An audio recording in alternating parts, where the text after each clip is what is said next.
dikhianati. Aku rasa rata-rata daripada kita pernah merasai perasaan dikhianati oleh seseorang, tak kisahlah seseorang tu ialah kawan-kawan ataupun saudara jauh, saudara dekat. Tapi kisah yang aku bakal kongsikan hari ni aku rasa boleh jadi top 5 kisah dikhianati yang paling menyayat hati bagi akulah. Dan kisah pada hari ni aku rasa ada part-part dia yang agak mengerikan. So kanak-kanak di bawah 13 tahun perlukan bimbingan daripada ibu bapa ataupun penjaga.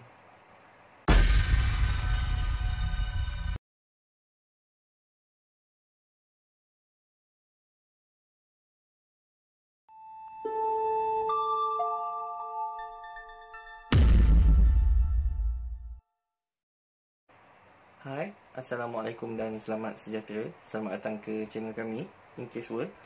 Kalau korang minat dengan konten-konten yang misteri, mistik, seram, jenayah dan seumpamanya, so korang bolehlah consider untuk tekan butang subscribe. Dan jangan lupa untuk like dan tekan butang notification sekali, sebab kita orang akan post video-video macam ni tiap-tiap minggu.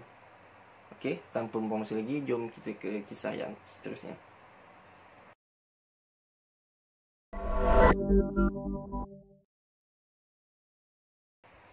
Pada awal tahun 1960, Reggie dan Carol adalah sepasang kekasih yang bersekolah di Garrett High School, di salah sebuah sekolah yang terletak di South Carolina. Dan tanyalah siapa-siapa saja pada masa tu yang bersekolah dengan diorang, Reggie dengan Carol ni diibaratkan macam tak boleh nak dipisahkan langsung lah. Dah macam Romeo dengan Juliet. Diorang datang sekolah sama-sama, diorang makan dekat kantin sama-sama, balik sama-sama. Dan walaupun bukan waktu persekolahan, diorang banyak menghabiskan masa bersama-sama. Tapi walau macam mana pun, Reggie dengan Carol ni mempunyai pendapat yang agak berbeza tentang masa depan diorang. So akhirnya pada selepas diorang tamat sekolahan, diorang berpisah. Reggie meneruskan cita-cita dia untuk menjadi seorang tentera laut, dan dia diterima sebagai seorang US Navy SEAL. Dan sepanjang tempoh perkhidmatan dia tu, Reggie sebenarnya pernah berkahwin sekali, tapi dia bercerai. Dan selepas habis dia tempoh dia berkhidmat di US Navy SEAL ni, dia balik ke kampung halaman dia yang terletak di South Carolina. Dan dia kemudiannya bekerja di sebuah syarikat stesen kereta api. Dan untuk Carol pula, tak lama selepas dia habis sekolah menengah dia berkahwin. Dan actually Carol kahwin 2 kali dan bercerai. Tapi perkahwinan kedua Carol ni hampir-hampir meragut nyawa Carol lah. Di mana ex-husband dia, masa tu dia dah cerai dah dengan suami yang kedua dia tu, ex-husband dia dah tembak Carol 6 kali di muka dan juga badan dia. Dan lepas tu melarikan diri. Tapi tak lama kemudian polis dapat kesan ex-husband itu dia dah bunuh diri dalam kereta dia tak jauh daripada rumah Carol. Dan Carol ni pada masa tu dia ada seorang anak perempuan berusia 10 tahun bernama Rhonda. Dan Carol, doktor berjaya selamatkan nyawa dia. Tapi walau macam mana pun, kecederaan yang dialami oleh Carol tu agak teruk. So anak perempuan Carol ni, Rhonda, terpaksa mengambil tanggungjawab Carol untuk menjaga Carol sepenuh masa. Dan pada tahun 1995, Carol akhirnya dia mendapat satu lagi berita buruk. Dia mula rasa dia dah makin okey dah semenjak attack tu, dia dah okey sikit. Tapi tiba-tiba dia rasa kesihatan dia sedikit merosot. So dia terus pergi hospital untuk lakukan pemeriksaan. Dan doktor sahkan yang Carol mengidap penyakit kanser hati.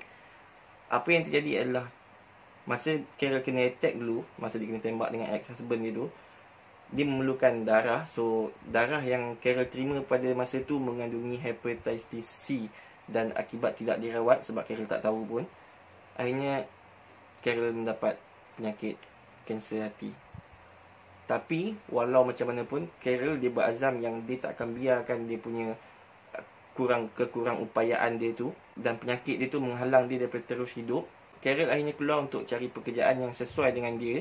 Dan akhirnya Carol dapat pekerjaan. Dia diterima bekerja sebagai seorang customer service di sebuah syarikat televisyen berbayar. Dan Carol agak gembira dengan pekerjaan ni disebabkan itu adalah kali pertama Carol diterima bekerja selepas dia diserang oleh ex-husband dia dulu. So dia rasa macam dia dah boleh berdikari. Kalau tak kan sebelum ni anak dia yang jaga dia. So dia rasa macam dia dah boleh berdikari lah. Dah balik macam hidup dia dah kembali kepada normal. Carol rasa macam tu. Dan selang beberapa tahun selepas tu, pada tahun 2000, Carol dia tengah bekerja macam biasa dan dia terima satu panggilan.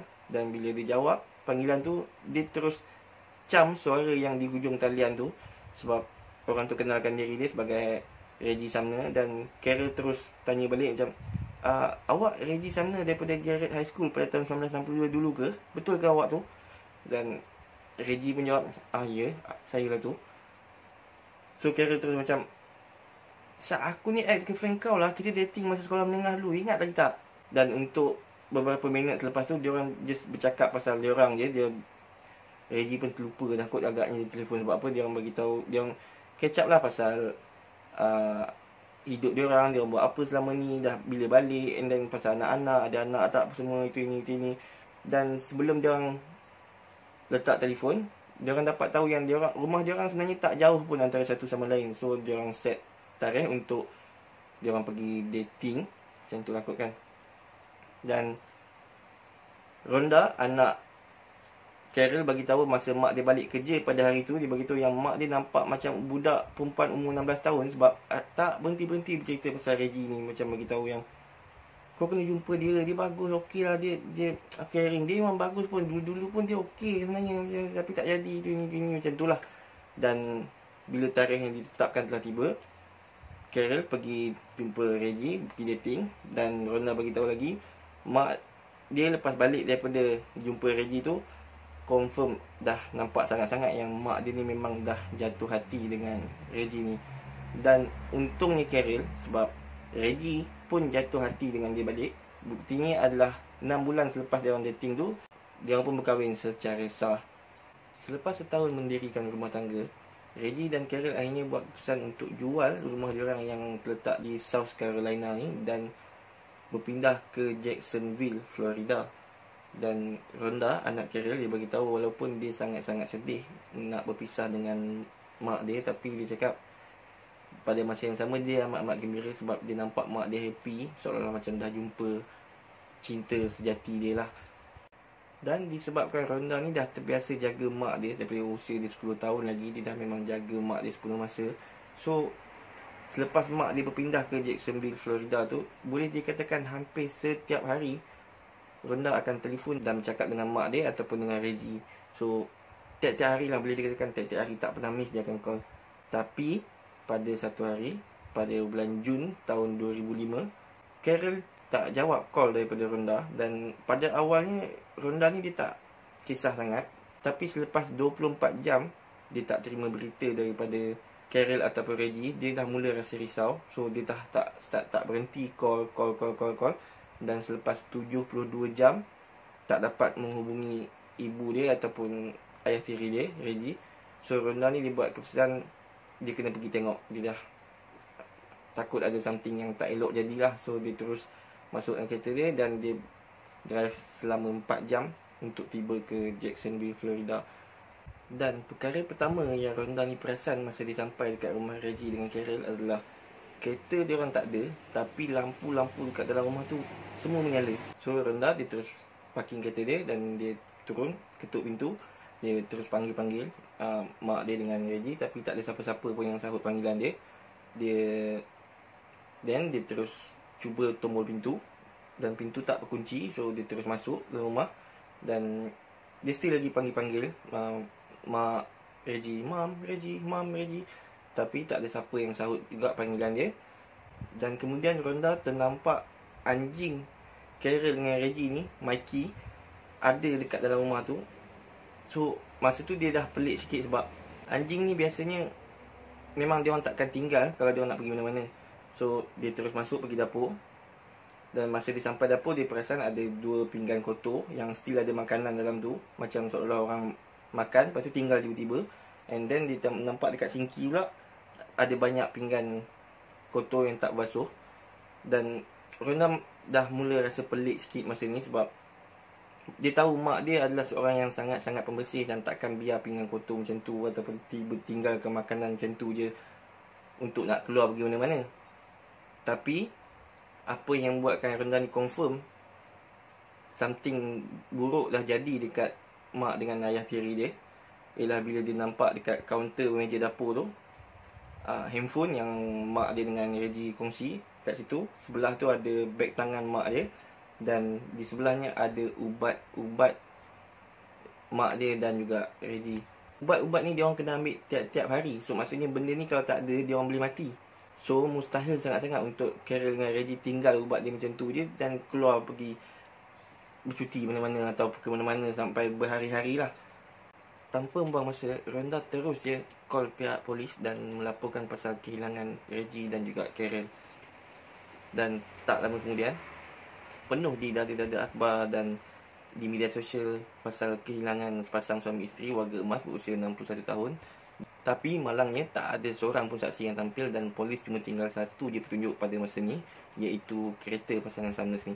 So polis terus keluarkan ciri-ciri kereta ni dan gambar sekali, dan tak lama kemudian kereta pasangan Summers ni pun ditemui. Kereta tersebut berada di sempadan Florida, lebih kurang sejam perjalanan daripada rumah pasangan Summers ni, dan kereta tu diletakkan di kawasan yang terpencil lah, macam untuk susah lah orang nak tengok, orang nak cari. Dan tak ada apa-apa pun dalam kereta tersebut, tapi bateri kereta tersebut dicabut. Maksudnya bateri tu tak ada kat situ, dekat kereta tersebut. Dan ini mengakibatkan ada setengah pihak polis yang sangka yang mungkin tak pasangan Summers ni memang dia orang keluar pergi mana-mana, tapi lepas tu kereta dia orang rosak tengah jalan dan masa tu terjadi satu yang buruk lah. Tapi sangkaan tersebut meleset dengan cepat apabila 5 jam kemudian pihak polis terima satu panggilan yang agak pelik lah. Panggilan tersebut datangnya daripada Reggie Summers. Ya, Reggie. Dan Reggie bila dia dah call polis tu, dia cakap yang aku ada terbaca lah pasal berita, terdengar berita pasal korang tengah cari aku, yang kononnya aku hilang dari rumah. Tak, aku tak hilang dari rumah. Kita orang lelaki bini keluar kejap, kita orang pergi jalan-jalan kejap, nanti kita orang balik lah, tak payah risau lah pasal kita orang. Dan polis masa tu terus tanya balik dekat Reggie yang, isteri awak Carol ada kat situ tak? Dan Reggie jawab, ada. Dan Carol pun cakap benda yang sama sebenarnya. Dia cakap macam, ya betul, kita orang tak hilang pun, kita orang just nak keluar, nak tenangkan fikiran je, tak payah risau lah pasal kita orang. So korang polis ni dah boleh berhenti lah cari kita orang, nanti kita orang balik lah, kita orang tahulah kita orang nak balik, macam tu lah. Pihak polis pada masa ni dah sangat-sangat sangsi dengan panggilan telefon tersebut, sebab dia orang tak rasa yang panggilan tersebut datangnya daripada pasangan Summers. Sebab satu, pasangan Summers ni adalah pasangan warga emas yang berusia 61 tahun. Tapi suara couple ni tadi, lelaki perempuan yang cakap ni, suara dia orang macam orang muda, macam awal 20-an macam tu je, tak nampak macam orang tua-tua punya suara pun. So suara tu dah tak matching lah. Dan yang kedua, cara dia orang cakap yang tak payah risau pasal dia orang, tak payah cari-cari dia orang, macam agak pelik untuk cerita tu. Sebab patutnya dia orang lebih tahulah anak dia orang risau, lepas tu ubat-ubat dia orang tak bawa. So polis memang agak yakin lah, 90% yang dia cakap ini bukan pasangan Summers ni. Tapi untuk mengesahkan perkara tersebut, pihak polis panggil Rhonda, anak Karen tadi, dan dengarkan balik perbualan diorang dengan pasangan Summers tu. Dan serta-merta Rhonda bagi tahu yang itu bukan Reggie dan itu bukan mak aku tu. Dan ini mengesahkan satu perkara dekat pihak polis, iaitu siapa saja yang call diorang tadi dan mengaku konon-konon diorang tu pasangan Summers tu, ada kaitan tentang kehilangan pasangan Summers ni. So pihak polis terus lakukan usaha untuk mengesan siapa diorang ni, dan sementara menunggu panggilan telefon tersebut dikesan daripada mana, daripada siapa, pihak polis cuba siasat daripada sudut lain, iaitu diorang cuba cek aktiviti kad ATM Reggie, dan polis terus dapat kesan yang kad ATM Reggie baru ada keluarkan duit baru-baru ni. Dan bila pihak polis terus ambil rakaman CCTV daripada ATM berkenaan, dan bila polis tengok, memang salah, bukan Reggie yang keluarkan duit daripada ATM dia, tapi seorang pemuda berusia mungkin di awal 20-an. Kemudiannya hasil daripada panggilan telefon tu, polis dah dapat kesan, dan polis dapati yang telefon tu didaftarkan, nombor tu didaftarkan atas nama palsu dan juga kad pengenalan palsu. So benda tu macam tak banyak membantu pun. Tapi polis dapat juga kesan yang telefon tu ada buat panggilan ke salah sebuah syarikat sewa kereta. Dan bila polis cek, polis dapat tahu yang kereta yang diorang sewa tu sama dengan kereta yang pemuda ni bawa masa dekat kad ATM tu kan. Diorang nampak kereta, dan kereta tu adalah kereta yang sama jenis, skala sama. Tapi kereta ni didaftarkan atas nama seorang wanita, bukan lelaki. Nama perempuan ni adalah Tiffany Cole. Dan syarikat company kereta tu bagi tahu yang kereta diorang sebenarnya ada dilengkapi dengan alat-alat GPS. So diorang boleh tahulah kereta tu ada kat mana sekarang. Dan polis menggunakan maklumat yang ada, diorang kesan kereta tu kat mana, dan diorang dapat tahu kereta tu ada di sebuah motel di kawasan South Carolina. Tanggapan awal pihak polis adalah pasangan Sumners ni sedang ditahan di motel berkenaan. So, satu pasukan penyelamat pihak polis dikerahkan untuk pergi ke motel berkenaan, dan bila diorang sampai je dekat motel tu, diorang terus tengok kereta tu, kereta sewa tu ada kat situ. So, diorang pergi dekat kaunter dan diorang check nama Tiffany Cole ada. Diorang dapat ambil tahu kat mana bilik mana, dan diorang terus serbu bilik tu. Tapi bila bilik tu diserbu, pasangan Sumners tak ada dalam bilik tersebut. Yang ada hanyalah 3 orang pemuda, iaitu Alan Wade berusia 19 tahun, Michael James Jackson berusia 22 tahun, dan Tiffany Cole berusia 24 tahun.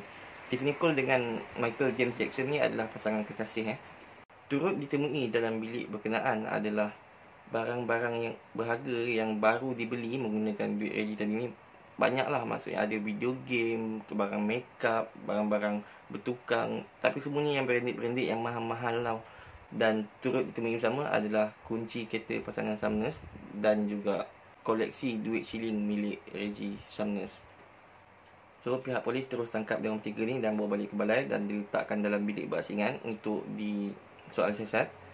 Pada awalnya, 3 orang ni sama ada tak nak bercakap langsung ataupun tak memberi kerjasama langsung. Tapi akhirnya setelah disoal siasat berjam-jam, Tiffany yang berusia 4 tahun tu akhirnya dia tercakap juga sikit. Dia mengaku yang ya, kita orang memang ada rompak pasangan Sumners ni, tapi kita orang tak ada buat apa-apa pun. Kita orang okey lagi masa kita orang belah tu. So, tak ada apa-apa pun, kita orang tak tahulah dia orang pergi mana. Kita orang just rompak dia orang je. Dan polis juga turut mengetahui ada pelaku keempat dalam jenayah yang dia orang buat ni, iaitu Nixon yang berusia 19 tahun, dan dia adalah kawan kepada Alan Wade ni. So, Nixon ni tinggal tak jauh pun daripada tempat tu, dan pihak polis terus pergi tangkap dia dan bawa dia balik ke balai untuk disoal siasat. Dan tak seperti diorang bertiga ni, Nixon terus bagi tahu diorang apa yang terjadi, dan cerita daripada Nixon buatkan polis yang ada dalam bilik soal siasat tu mengalirkan air mata lah. Nixon bagi tahu yang semua ni bermula dengan Tiffany Cole. Tiffany ni sebenarnya pernah menjadi jiran masa pasangan Sumners ni tinggal dekat South Carolina dulu. Dan Tiffany ni dia membesar dalam keluarga yang agak broken lah, dan ayah dia pula sakit, so tak dapat nak bekerja. So pasangan Sumners ni boleh dikatakan ambil Tiffany ni macam jaga macam anak diorang sendiri. Diorang, Tiffany ni perlukan apa-apa pun diorang akan bagi, macam nak duit untuk sekolah atau apa-apa, itu nak makan apa, nak belanja. So semua dia akan bagi. Macam dia memang buat macam seolah-olah Tiffany ni anak dia orang lah. Sehingga kan pada tahun 2001, masa pasangan Sumners ni nak berpindah ke Jacksonville, Florida ni, dia orang jual kereta dia orang dekat Tiffany ni. Tapi dia orang jual untuk tak ada apa-apa pun. Dia orang tak ambil bayaran pun, sebab dia orang tahu Tiffany ni tak ada duit dan sangat-sangat memerlukan kereta pada masa tu. So, selang beberapa tahun lepas tu, pada 8 hari bulan Jun tahun 2005, Tiffany dengan boyfriend dia, Michael, tengah pergi berparti dekat Jacksonville, Florida ni. Dan pada masa tu tiba-tiba dia orang dapat tahu yang dia orang kena halau keluar daripada homestay yang patutnya dia orang stay tu. So dia orang tak tahu nak pergi mana, dia orang tak ada duit minyak nak balik pun. Dan masa tu Tiffany tiba-tiba terfikir yang pasangan Sumners ni tinggal dekat Jacksonville, Florida, dan dia orang akan tolong dia aku kalau bila-bila aku perlukan apa-apa pun. So Tiffany dengan Michael terus drive pergi dekat rumah pasangan Sumners. Dan ni pukul 2-3 pagi tau. Maksudnya dia orang tak ada inform apa-apa, dia orang terus pergi. Dan Tiffany terus ketuk pintu, dan Carol dia pergi sambut, buka pintu. Dan bila Carol nampak je Tiffany, dia terus macam, "Oh Tiffany, lama tak jumpa, buat apa kat sini, rindunya kat kau." Cakap, "Oh kau siapa?" "Michael." Dia cakap, masuk. Kenapa? Apa, ada masalah apa? Kenapa datang ni? Ada apa-apa yang kita boleh tolong?" Dan masa tu Tiffany pun bagi tahu yang dia orang kena halau daripada homestay dia orang. Dan so tanya macam, boleh tak kalau kita nak stay sini untuk 1 malam. So Carol dengan Reggie pun terus bagi tahu yang tak ada masalah, korang boleh stay kat sini, tinggallah beberapa hari korang nak pun, korang tetamu kat sini. Masuk tidur. So malam tu Carol masakkan makanan dan dia orang berempat makan. Dan masa tengah berbual-bual, masa tengah makan tu, Carol dengan Reggie ni bagi tahu dekat Tiffany dengan Michael yang basically macam ni lah dia cakap ni, macam kita orang duk harapkan duit di rumah tu je lah. Kita orang dapat masa tu lebih kurang dalam 99,000 US dollar. So itulah duit kita orang nak bersara. Nasib baiklah ada duit, dapat duit jual rumah tu. So duit itulah yang kita orang nak buat bersara ni sampai kita orang dah habis nyawa nanti, macam itulah. Dan lepas dia dengar yang Carol dengan Reggie jual rumah dia orang dan dia orang ada 99,000 US dollar dalam akaun dia orang, Tiffany dengan Michael terus tersentak. Dia orang pandang satu sama lain dan dia orang tahu yang masa tu dia orang nak perlu datang balik untuk nak rompak pasangan Sumners ni. Dan habis tu dia orang tidur. Esok paginya, so Carol dengan Reggie dia orang mengawal, dia orang buatkan kopi, dia orang buatkan sarapan dan dia orang berharap sebenarnya yang mungkin Tiffany dengan Michael ni nak stay lama sikit dengan dia orang sebab dia orang bosan kan, orang tua-tua. Tapi lepas Tiffany dengan Michael bangun, dia orang terus macam tak apa, kita orang nak kena cepat ni, kita orang nak kena balik sebab kita orang ada kerja lain lagi. Dan dia orang belah macam tu je. Dan masa dalam kereta lagi, dia orang dah plan macam mana dia orang nak rompak pasangan Sumners ni. Dan sebulan selepas tu, Ellen dengan Nixon dia orang sampai dekat depan rumah pasangan Sumners ni dan dia orang ketuk pintu. Dan Carol macam biasa dia buka pintu. Dan bila dia nampak dua orang muka yang dia tak kenal ni, dia macam okey, kenapa, ada apa? Dan Ellen dengan Nixon bagi tahu yang macam, oh tak, kereta kita orang rosak, kita orang nak pinjam telefon jap, boleh tak kita nak guna pinjam telefon, telefon kita orang rosak. Walaupun pada mulanya Carol macam agak was-was, tapi macam biasalah Carol dia senang je percaya orang, dia terus macam okey boleh masuklah. Dan bila Ellen dengan Nixon masuk dalam rumah tu, pintu dia orang tutup, dia orang terus keluarkan pistol palsu tapi nampak macam betul pistol tu. Dan dia orang terus tangkap dan ikat Carol dengan pita pelekat. Dan Carol menjerit-jerit lah pada masa tu. Dan Reggie yang ada dekat garaj masa tu, dia tak nampak apa yang jadi kat depan, tapi sebab dia dengar Carol, bini dia menjerit, so dia terus lari masuk dalam rumah. Ellen Nixon terus attack dia. Dan pada masa ni sebenarnya Reggie dia dah patah kaki, dia pernah patah kaki dan dia dah tua tak larat, so dia tak boleh nak lawan sangat pula. So dalam sekelip mata dia, Carol dengan Reggie dua-dua dah diikat pita pelekat. Dan dia orang ikat kepala Carol dengan Reggie ni habis satu kepala, tapi dia orang tinggalkan untuk hidung dia orang bernafas je, itu je. Dan bila selesai buat tu semua, Ellen dia terus teks dekat Michael yang ada dekat seberang jalan dengan Tiffany dalam kereta sewa Tiffany tadi ni. Dan dia message all clear. So Michael dia terus pergi masuk dekat dalam rumah tu dan dia orang bertiga terus selongkar apa-apa je barang-barang yang dia orang dapat untuk dia orang nak curi. Dan pada masa ni pasangan Sumners ni mungkin dia orang fikir masa tu macam okey, kita kena rompak, tapi tak apa, sabar, nanti dia orang dah ambil apa yang dia orang nak, kita akan selamat lah, mungkin tu. Tapi malangnya, selepas dia orang dah ambil apa je yang dia orang nak kat rumah tu, dia orang ambil Reggie dengan Carol sekali dan dia orang paksa masuk dalam boot kereta dia orang sendiri. So masa tu Nixon dia pergi balik dekat Tiffany dekat seberang jalan, dan Michael dan Ellen dalam kereta pasangan Sumners ni. Dan dia orang terus pandu 40 minit ke arah Georgia, dekat sempadan negeri Georgia, dekat kawasan semak sikit lah, macam kawasan hutan sikit. Dan dia orang terus masuk dekat lorong tu. Dan ini bukanlah tempat yang dia orang pilih rawat random macam tu je tau, sebab sebenarnya benda ni semua dah dirancang oleh Michael dan juga Tiffany. Apa yang dia orang buat, 2 hari sebelumnya dia orang pergi dekat situ dan dia orang gali kubur untuk pasangan Sumners ni. So bila dia orang dah sampai tu, dia orang parking sebelah-sebelah dan dia orang buka bonet, nampak Carol dengan Reggie. Dan suhu pada masa ni melebihi 37.8 darjah Celsius dalam kereta tu. So dia orang, Reggie dengan Carol ni dah berpeluh-peluh, yang menyebabkan dia orang punya pita pelekat tadi tu dah keluar daripada tangan dia orang. Tapi dia orang tak buat apa-apa pun. Dia orang masa tu dapat tengok yang dia orang tengah berpeluk antara satu sama lain. Dan dia orang terus ambil Carol dan campak dalam kubur ni. Dia orang ambil barang-barang kemas yang ada dekat Carol. Selepas tu dia orang ambil Reggie, masukkan dalam kubur tu juga yang dia orang dah gali tu. Dan kedudukan dia orang sebenarnya, dia orang duduk menghadap antara satu sama lain, silang kaki, dan dia orang berpeluk.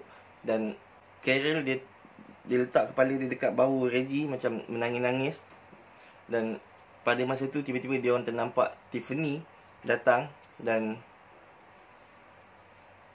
boleh bayangkanlah perasaan dia orang macam mana orang yang dia orang bela, dia orang jaga macam anak sendiri, buat benda macam tu, buat jenayah yang macam tu dekat dia orang. Tapi tak ada masa untuk dia orang nak bersedih, sebab dia orang terus sodok tanah tu dan timbus pasangan Samnez ni. Dan perancangan awalnya sebenarnya adalah dia orang nak ugut je, macam nak tanam dia orang hidup-hidup, tapi untuk nak bagi dia orang macam bagi apa je yang dia orang ada. Dan rancangan ni berkesan sebab Reggie bagi tahu je, tak, tolong jangan bunuh kita orang, tolong jangan bunuh kita orang. Apa yang kau nak? Aku bagi tahu je, aku bagi je. Dan Michael bagi tahu je, cakap masa tu, bagi kat ATM kau dengan pin nombor sekali bagi. Dan Reggie bagi, terus bagi tu, so dia orang dah dapat apa yang dia orang nak. Tapi atas sebab apa tak tahulah, dia orang terus juga sodok tanah tu dan tanam pasangan Samnez ni hidup-hidup. Dan masa tanah tu dah makin penuh sampai kat leher dia orang, Nixon bagi tahu dekat polis masa tu, dia orang dapat dengar yang pasangan Samnez ni dah makin susah nak bernafas sebab tanah dah himpit dada dia orang pula orang tua. So dia orang macam dah susah nak bernafas. Dan dia orang terus juga sodok, timbus, dan akhirnya bila lapisan tanah yang penuh dah tutup muka dia orang terus naik kereta dan dia orang belah. Dan Nixon bagi tahu masa dia orang belah tu, dia still dengar dia orang ni minta tolong, walaupun daripada dalam tanah tu dengar dia orang terbatuk-batuk, cekik-cekik. Dan bila polis dapat tahu cerita ni, dia orang pergi balik dekat tempat tu, dia orang korek tanah tu, dia orang ambil mayat Reggie dan juga Carol yang tengah berpeluk lagi. Dan bila postmortem dilakukan, dia orang jumpa tanah dalam kerengkung, dalam perut dan dalam hidung pasangan Samnez ni. Maksudnya dia orang, punca kematian dia orang adalah ditanam hidup-hidup. So dia orang melalui kematian yang sangat-sangat perlahan dan menyeksakan. Korang bayangkanlah.